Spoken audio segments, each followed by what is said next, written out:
Cobra battalion के अपहृत जवान राकेश्वर सिंह को छुड़ाने सामाजिक कार्यकर्ता सोनी सोरी और पत्रकार रवाना हो गए।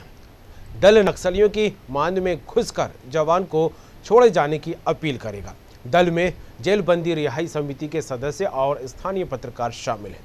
इधर नक्सलियों ने तस्वीर जारी कर बताया कि जवान राकेश्वर सिंह सुरक्षित है। वहीं बीजापुर के पत्रकार गणेश मिश्रा ने ये दावा किया है कि नक्सलियों ने इस फोटो को जारी किया है। शनिवार को हुए पुलिस नक्सली मुठभेड़ के बाद नक्सलियों ने कोबरा बटालियन के जवान राकेश्वर सिंह को अगवा कर लिया था। नक्सलियों ने प्रेस नोट जारी कर जवान को अपने साथ सुरक्षित रखने की बात भी कही है, लेकिन नक्सलियों द्वारा जवान को किसी तरह का नुकसान पहुंचाने के भय से लगातार जवान के परिवार भी नक्सलियों से जवान को छोड़ने के लिए मार्मिक अपील कर रहे हैं। यही बोल रहे हैं कि जल्दी से जल्दी उनको रिहा कराए, सरकार कराए या स्टेट गवर्नमेंट कराए, जहाँ डिपार्टमेंट कराए, मतलब कोई तो कोई एक्शन जल्दी से जल्दी जो भी एक्शन ले ना। सरकार क्यों नहीं ले रही? मतलब अगर जवान एक दिन छुट्टी से लेट होता है तो उसको पूरी वो कार्रवाई करते हैं। अगर जवान नक्सलियों की कस्टडी में सैटरडे से है तो वो एक्शन क्यों नहीं ले रही? अभी उनकी कोई जवान की कोई भी कर रही है उनको, अपने जवान की। मेरा हस्बैंड वो बाद में है, किसी माँ का बेटा वो बाद में है। अभी उनकी रिस्पॉन्सिबिलिटी, अभी उनका जवान है वो। अगर वो बीमार होते, कुछ होता, वो हमारी रिस्पॉन्सिबिलिटी थी कि हमें उन्हें डॉक्टर के पास लेके जाना या कुछ भी। अब उनकी रिस्पॉन्सिबिलिटी है कि वो नक्सलियों की कस्टडी में है। हम तो छुड़ा नहीं सकते कि हमारा कोई कांटेक्ट नक्सलियों से है नहीं, या हमारी कोई इतनी अप्रोच है नहीं कि हम उनके तक पहुँचें। हम कैसे पहुँचें? हमें सरकार ये बताए कि हम कैसे पहुँचें उनसे, उनके तक कैसे अपनी बात कहें।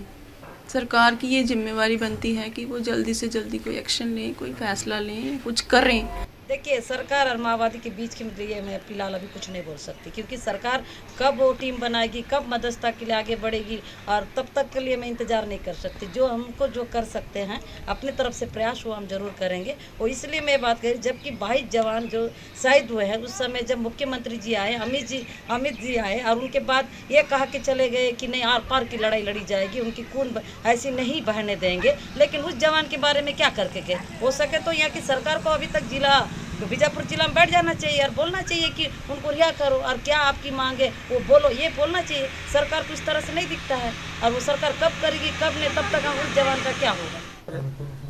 मेरा पापा जल्दी वापस आ जाए।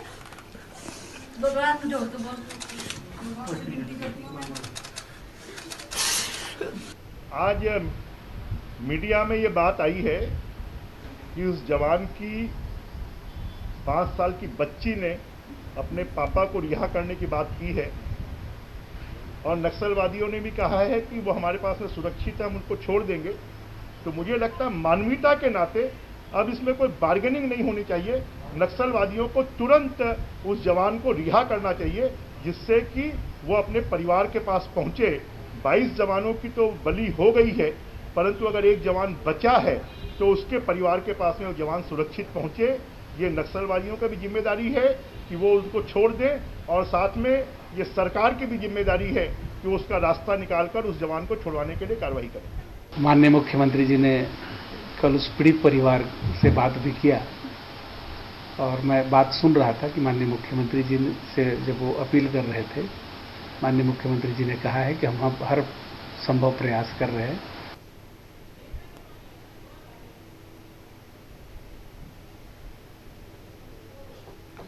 और इस खबर पर ज्यादा जानकारी की बात करेंगे और सीधे रुख करेंगे रायपुर न्यूज रूम का। हमारे साथ जुड़ गए हैं नितिन चौबे, छत्तीसगढ़ स्टेट हेड। नितिन, जिस तरह से सीआरपीएफ जवान के अपहरण की बात सामने आई थी, उसके बाद नक्सलियों के पास सुरक्षित होने की बात तब सामने आई जब एक तस्वीर निकलकर सामने आती है। नक्सली इसको लेकर कहते दिखाई देते हैं, एक संदेश उनका आता है कि जवान हमारे पास सुरक्षित है। लेकिन जिस तरह से जवान की रिहाई का इंतजार किया जा रहा है, जवान को छोड़ने को लेकर मार्मिक गुहार परिवार की तरफ से लगाई जा रही है, और जिस तरह तस्वीर सामने आई उसके बाद कई सवाल उठते दिखाई दे रहा है। जिस तरह से नीति कायदे कानून को लेकर बार बार बात की जाती है, और एक जवान अभी तक नक्सलियों के पास है, उसको लेकर कोई पहल होती फिलहाल दिखाई नहीं दे रही। और इन परिस्थितियों में समाज सेवी संगठन आगे आ रहे हैं, पत्रकार उठकर आगे आ रहे हैं, क्या कहें इसे लेकर? जी, निश्चित तौर पे कमर, इस घटना के पूरे सिरे से हमको जाना पड़ेगा। इतनी बड़ी बीजापुर की नक्सल घटना होती है, उसके बाद केंद्रीय गृह मंत्री छत्तीसगढ़ पहुंचते हैं, .0 पहुंचते हैं, बीजापुर से लेकर जगदलपुर। उसी बीच उनके दौरे के बीच में नक्सलियों द्वारा एक स्थानीय पत्रकार सुकमा में फोन किया जाता है कि इन 21 लापता जवानों में से एक जवान जिसका नाम राकेश्वर सिंह है वो उनके कब्जे में है। इसको लेकर महकमा अचानक से हिलता है, बातचीत होती है, लेकिन किसी भी सरकारी महकमे से इसको लेकर कोई खबर नहीं आती।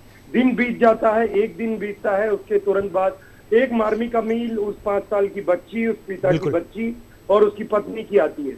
उसके बाद लगातार उसके जस्ट बाद नक्सलियों द्वारा एक विज्ञप्ति जारी की जाती है जिसमें वो साफ तौर पे अपने शहीद नक्सलियों का जिक्र करते हैं इस मुठभेड़ में, और साफ तौर पे बोलते हैं कि जवान शहादत हुए उनके लिए उनकी संवेदना है, क्योंकि उनकी लड़ाई जवानों से नहीं है, उनके एक्शन से है, सरकार के एक्शन से है। उसी बीच में वो ये बात बोलते हैं कि एक जवान उनके बीच में बंधक के रूप में उनके पास है, वो मध्यस्थता के जरिए बात करना चाहते हैं। उसको लेकर आज सुबह 9 बजे करीब आईजी बस्तर पी सुंदरराज की प्रेस विज्ञप्ति आती है। उसमें ये लिखा रहता है साफ तौर पे कि नक्सलियों दलियों भेजी गई इस विज्ञप्ति पर हम विस्तृत विश्लेषण करके ही कोई निर्णय लेंगे। ये सब देखते हुए अचानक से दोपहर के पहले पहले नक्सलियों द्वारा सबूत के रूप में इस अपराध जवान का फोटो जारी किया जाता है। फोटो जारी करते ही तुरंत बस्तर में हलचल मचती है। हालांकि शासन प्रशासन से कोई वक्तव्य इस तरह का निकल कर नहीं आता है। कल हालांकि खाद्य मंत्री से जब ये सवाल किया गया तो निश्चित तौर पे उन्होंने बोला कि छत्तीसगढ़ के मुख्यमंत्री ने पीड़ित परिवार से बात की है और उनको आश्वासन दिया है कि जल्द से जल्द कोई प्रयास करेंगे। लेकिन आज भी अगर कैबिनेट की बैठक हुई उसमें भी कोई फैसला इस तरह का निकल के आते हैं अपराध जवान के संबंध में दिखा नहीं। वहीं अगर हम बात करेंगे तो एक सामाजिक कार्यकर्ता सोनी सोडी सहित कुछ पत्रकारों का दल और बंदी रिहाई समिति जो है बस्तर की, उनका एक दल वो निकलने का फैसला लेता है और उनका वर्जन आता है कि हम जाकर सुदूर जंगलों में नक्सलियों के गढ़ के बीच में जाके उनसे बातचीत के रास्ते उनको समझाइश देकर उनसे गुहार लगाकर इस जवान को सकुशल लाने का प्रयास करेंगे। और इसी बीच में उनकी पत्नी की ये गुहार भरी अपील एक मीडिया के जरिए आती है जम्मू से। निश्चित तौर पे कहीं ना कहीं ये लगता है कि जब 2 दिन 3 दिन बीत जाने के बाद ना ही सत्ता पक्ष ना ही विपक्ष की ओर से कोई किसी तरह की कोई हलचल या एक्शन दिखता है, जिस तरह की सोनी सोडी बात कर रही थी कि सरकार को तो बीजापुर की बॉर्डर पे फोर्स के साथ बैठ जाना था तमाम अधिकारियों के साथ और बातचीत का जरिया निकालना था कि उस जवान को बिल्कुल नितिन, जिस तरह से मुठभेड़ बिल्कुल नितिन, जिस तरह से मुठभेड़ की खबर जब निकलकर सामने आई थी उसके बाद असम दौरे से मुख्यमंत्री भूपेश बघेल लौटते और ये कहते हैं कि ये मुठभेड़ नहीं, इसको युद्ध कहा जा सकता है, क्योंकि हमारे जवानों ने मुस्तैदी से निडरता के साथ नक्सलियों का जो है मुकाबला किया और इसमें कई नक्सली ढेर होने की खबर भी निकल आई, लेकिन हमने भी इसकी बहुत बड़ी कीमत चुकाई, हमारे कई जवान शहीद होते दिखाई दिए। और उसके बाद जिस तरह से बयानबाजी का दौर लगातार चलता दिखाई दिया कि हम इस कुर्बानी को व्यर्थ नहीं जाने देंगे, तो क्या कुछ वजह मानी जाए कि एक वो जवान जो अब तक सुरक्षित है, कहा जा रहा है कि पूरी तरह से नक्सलियों के पास है लेकिन सुरक्षा अवस्था में है, बावजूद इसके सरकार की तरफ से उसको छुड़ाने को लेकर कोई पहल अब तक क्यों नहीं होती दिखाई दे रही है? ये एक बड़ा सवाल बना हुआ है।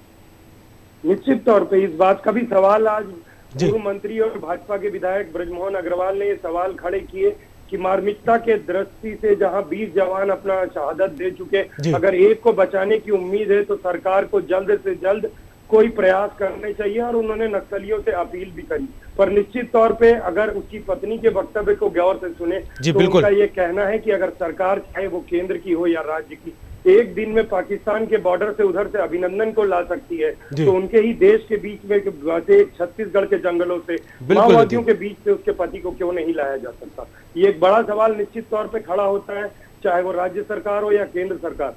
लेकिन जिम्मेदारी ये है कि जिम्मेदारी इस कंधे पर लेकर कौन जाएगा, केवल विवेचना और उस सत्यता की जांच पर लेकर समय व्यतीत करने का प्रयास प्रशासन या शासन या सुरक्षा बल ना करें। अगर बहुत अच्छा हो अगर कमर कि इस पर कुछ सुचारू रूप से कठोर निर्णय लेकर या बातचीत का एक रास्ता निकालकर मध्यस्थता को रखकर कोई सुगम रास्ता उस जवान को सकुशल लाने का प्रयास चाहे वो केंद्र द्वारा किया जाए या राज्य द्वारा। बिल्कुल नितिन, और छत्तीसगढ़ प्रदेश बने 2 दशक से ज्यादा का वक्त हो चुका है। नक्सल समस्या को लेकर बात की जाए, क्योंकि जो परिस्थितियां, जो तस्वीरें लगातार निकलकर सामने आ रही हैं, उनको देखकर यही कहा जा सकता है कि तब से लेकर अब तक नक्सल समस्या जस की तस बनी हुई है। हालांकि सरकारें आई और गई, इस समस्या का निराकरण होता फिलहाल दिखाई नहीं दे रहा है। क्या कुछ रणनीति बनेगी, क्या कुछ कदम उठेगा और जवान को लाने के लिए सरकार किस तरह की पहल करती है, ये वाकई इसका इंतजार है, क्योंकि दहशत का माहौल लगातार बना हुआ और इसी दहशत के बीच जवान कैसे छूट कर आएगा, इस बात का लगातार इंतजार किया जा रहा है। वो भी तब